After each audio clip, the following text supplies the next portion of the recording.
Not sure what to expect in the IELTS test? In this video, I'm going to take you through each part of the IELTS test with a real test example so you know what to expect in every module and start preparing for the IELTS test. For those of you who don't know me, I'm Dina, an IELTS teacher and examiner, and I've helped thousands of students over the years succeed in their IELTS goals. IELTS may be the key to going abroad to study or to get the job of your dreams or to get a visa. So knowing what to expect in the test and preparing well for the IELTS test is crucial. So let's begin.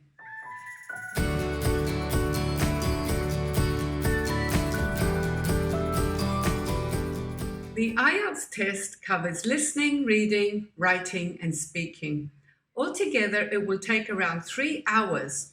The first 3 modules come one after another, but speaking will be taken with a live examiner shortly before or after the test. Before going through the test format, I need to clarify that there are 2 kinds of IELTS test, depending on your purpose. If you need to take the IELTS test for studies, then you're taking the IELTS academic test. If you need to get a test for a visa in the UK or the USA or anywhere where English is the main language of communication, then you're taking the IELTS general test. The only difference in the format of those 2 is the IELTS writing task 1 and reading passages. I'll explain more about this in detail when we go through the test format of each module. Let's talk about listening first. Listening tests how well you can follow ideas and information and to understand the opinions of the speakers. In this part of the test, you'll hear a recording of around 30 minutes and you'll answer 40 questions from 4 different sections. In section 1, you'll hear a conversation between 2 different people. Imagine you were calling the bank. Say you had a problem with your bank card. What would you ask the bank employee? Or if you were calling the gym to find out about the opening hours or the cost of joining, what kind of questions would you ask? These are the kind of questions and conversations you'll hear in listening, part 1. Look at section 1 from Cambridge IELTS book 14. You have to fill in a form, which is typical in section 1 of the listening test. You can see you must fill in details from the conversation between a police officer and a woman who's reporting a theft. You will be given time to look at the questions and predict the kind of answer. So use this time, as it will help you listen for the correct answer. If you look at number 1, you'll see it says nationality. So you predict that you're listening to hear where she's from. Number 2 says reason for visit. And the beginning of the answer reads to buy antique something. So we guess. What could this be? What is logical? Furniture, perhaps.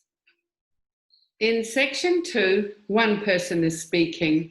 He or she might be giving an interview or describing the changes to a building or describing an area. You're likely to find multiple choice questions here or to fill in the names of places on a map. Look at this example from test 2 of book 14.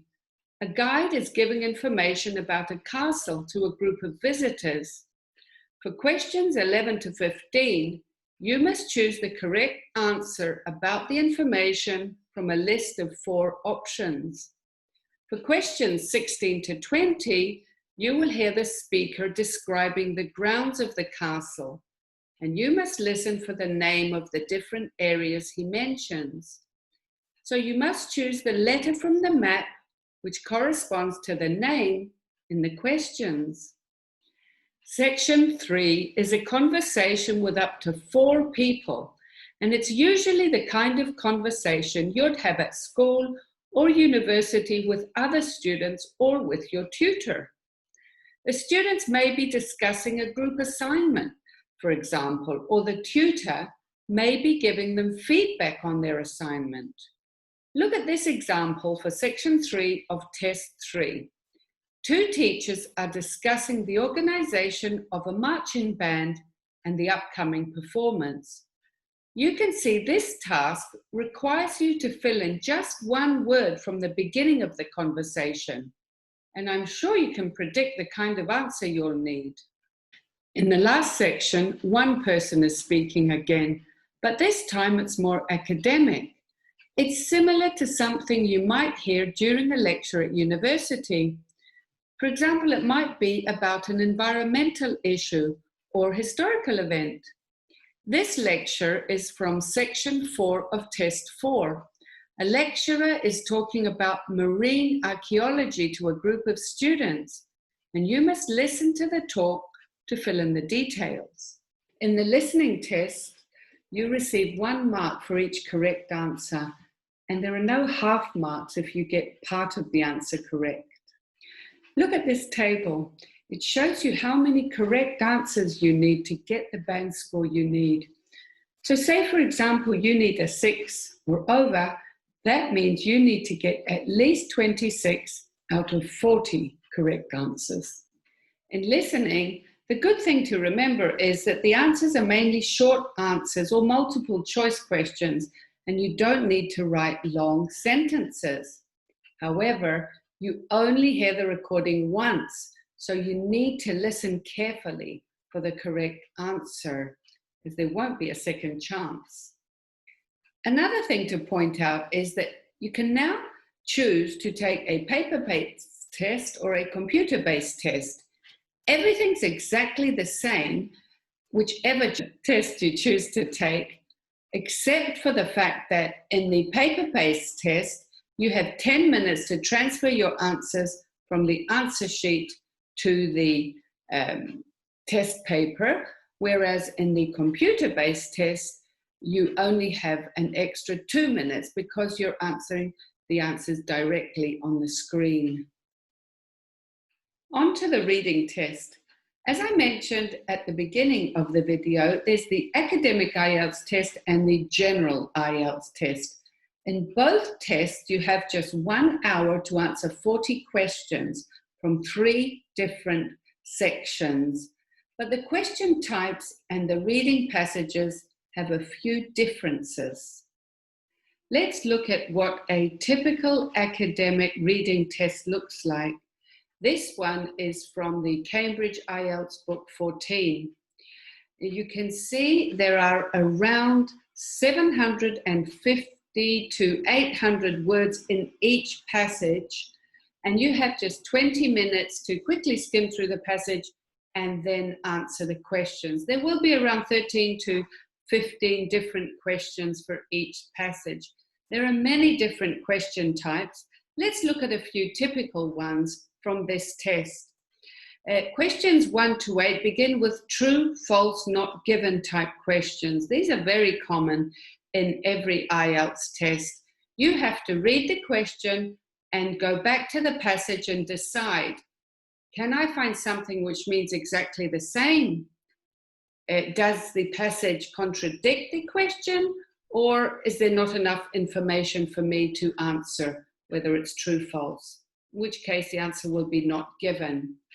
The next set of questions here from 9 to 13 are, you have a set of notes here and you must choose 1 word from the passage to fill in the notes.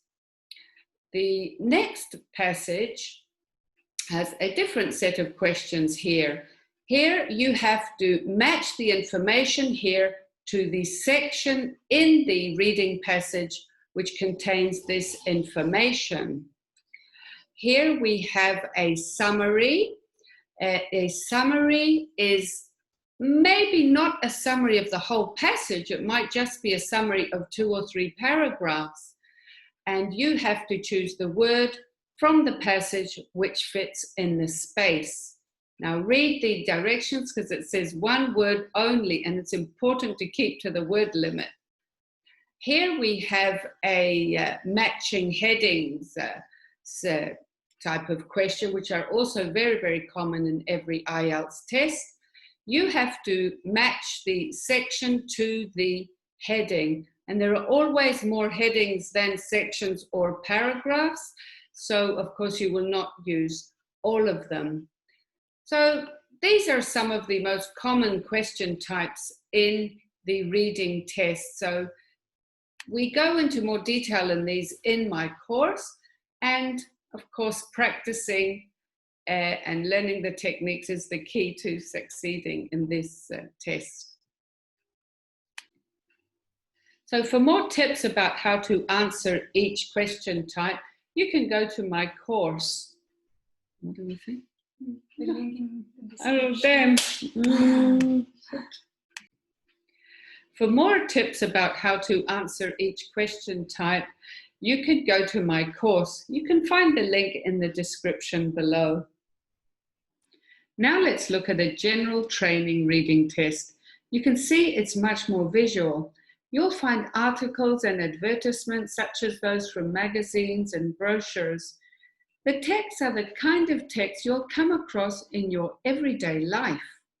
So these are the questions related to the advertisements for the summer course on the previous slide. Here you have to match the information in the question to the relevant slide. As I said earlier, you only have 60 minutes to answer 40 questions. Unfortunately, there's no extra transfer time, so you must write all your answers down on the answer sheet in the given time. One of my students forgot this important detail and did not have enough time to transfer his answers within the 60 minutes. And the invigilator crossed out all the answers he wrote after she said pens down. The rules are very strict. So when you do your practice at home, it might be a good idea to do time tests and to write down your answers after each question to avoid this happening to you. Each question carries 1 mark, and there are no half marks if you get part of an answer correct. Be careful to read the instructions for the word limit, as some questions may say write no more than 3 words. If you write more than 3 words, you will not receive a mark, even if your answers are correct. This table shows you how many correct answers you need to get the score that you need. For example, if I need a 7, I need to answer around 30 answers correctly. You have 60 minutes for the IELTS writing test. It's divided into 2 tasks, task 1 and task 2. However, task 2 is worth twice as much as task 1, so you should spend more time on it. Once again, there are some differences between academic training and general training. The main ones are in task 1 of the writing test. Let's take a look, first of all, at academic task 1. In task 1, you're describing the information on a graph or a diagram of some kind. Let's take a look at the most common diagrams you might have to summarize. The first one, as you can see, is a line graph. This one looks at the consumption of fast food meals in Birmingham, London, and Manchester over this period of time. The second one is a bar chart, also quite common. This one looks at the enrollments at the university in Bananistan, wherever that is. The next one is a pie chart, which looks at the sales of mobile phones in 4 different countries. This one here is a table which shows the destinations of UK residents from 1994 to 1998. You might also have to describe a flow chart such as this one, which describes potato crisp production. A map is also quite common. It could be something like this one, discussing 2 possible locations of a new supermarket, or you might even have 2 different maps and you have to compare the differences. Another thing you might have to describe is you might have 2 different graphs on one page in one task 1. For example, this one is the first one's a pie chart, and you also have a table, and you must summarize the information on both. So be prepared for that as well. The thing to remember in task 1 is just describe the information you have on the graph in front of you. Don't add extra information which is not provided. For example, this one here describes the consumption of fast food meals from 1980 to 1995. You cannot give information, for example, about 2000 or 2020, because that information is not in the graph, and you would lose valuable marks if you did this. The other thing to remember is not to give an opinion or to explain the data. Just be objective and describe what you see. You can find more about what we've discussed in my course. You can find it in the link below.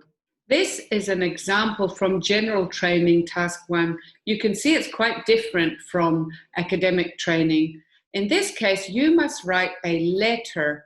Now, the letter could be informal, formal, or semi-formal. If you read the rubrics, you will get an idea of the level of formality that you need. In this case, you've seen a job advertised in the newspaper and you want to apply for the job. Write a letter to the manager. So you must realize that this is a formal style letter. You can see also there are 3 bullet points. You must include all those bullet points in your letter. Otherwise, you will lose marks. In both academic training and general training, you should spend no more than 20 minutes on this task and write around 150 words. Learning the structure and being prepared for any kind of graph or letter is the key to completing the task on time and, more importantly, accurately. Writing task 1 is marked by trained examiners, and they use a table similar to this one for marking your response. You can Google this, type in IELTS task 1 band descriptors, and you can see the requirements for each band score. It's a good idea to study this to see what you need to get the score you need in IELTS. Now we'll talk about writing task 2.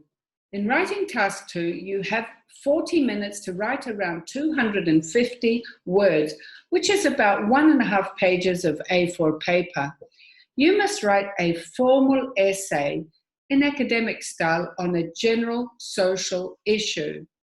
A social issue means issues that you or people you know come across every day. For example, unemployment, crime, problems of the elderly or of youngsters, problems about the environment or urban problems.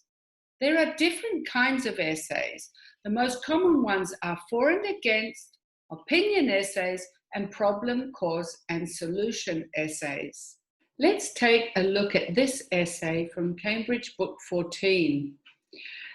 The question reads, some people say that music is a good way of bringing people of different cultures and ages together. And then the question asks, to what extent do you agree or disagree with this opinion?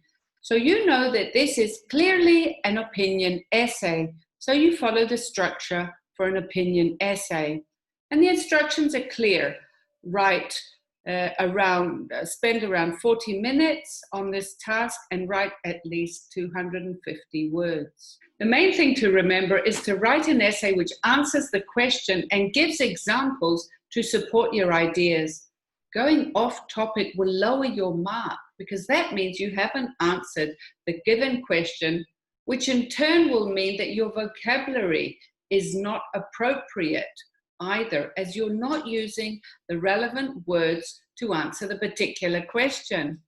So take a minute to understand the question and think, what is the best way to answer this question? Your essay should also use language accurately and have a logical structure. A logical structure means having an introduction where you introduce the topic, a main body where you explain the issue and support your opinion, and of course a conclusion where you summarize the opinion so the examiner is clear as to what you believe. And don't think, oh no, the examiner will not agree with me, so I must write something he's more likely to agree with. Your opinion is not what you're being marked on. It's your ability to answer the question and to support it using the appropriate language. Once again, the examiner uses specific assessment criteria to assess your work. And you can find it by Googling Writing Task 2 band descriptors. And it's similar to this. And now for the speaking part of the test. The speaking part is a face-to-face interview between you and a certified IELTS speaking examiner who will assess how well you speak. The whole test is recorded, so don't be surprised when you see a digital voice recorder.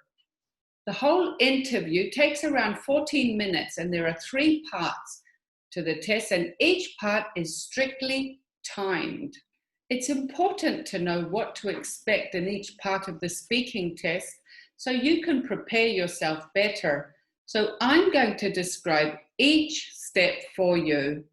In part 1, the examiner introduces himself or herself and checks your identity. Then he or she will ask you some general questions about you to get to know you, such as questions about your home, studies, your work, and about your interests. This part assesses your ability to express your opinion and provide some information about a variety of topics. You might think some of the questions are a bit strange, so be prepared for this. You may be asked, for example, what's your favorite color? Or do you prefer shoes that are fashionable or comfortable? So here are some typical questions from speaking part 1. You can see this one asks about your neighborhood. Look at the first question. Do you like the neighborhood you live in? And then there are the questions, why not? These prompt you to expand your answer and give reasons for your answer. Now on to part 2. In part 2, you are speaking for 2 minutes about a topic which the examiner will give you on a cue card. You have 1 minute to make notes about the topic, and then you must speak non-stop about the topic. This one here asks you to describe a website you have bought something from. And there are 4 bullet points. You must say something about each of these bullet points and expand your answer. Try not to hesitate too much here for a higher band score. This part of the speaking test assesses how well you can speak at length on a given topic using appropriate language and organizing your ideas so that it's easy to follow what you're saying. In speaking part 3, the examiner and you will discuss a number of issues related to part 2, but the questions will be more general and abstract and in greater depth.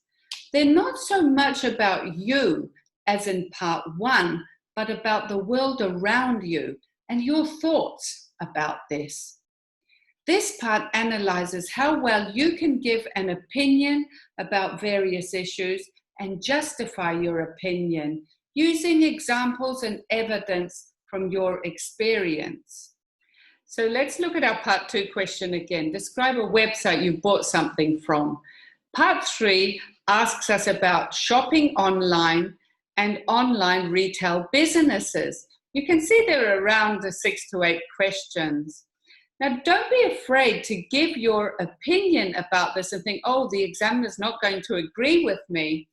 Once I had a student who I asked, what do you think is more important, having a lot of money or having meaningful relationships?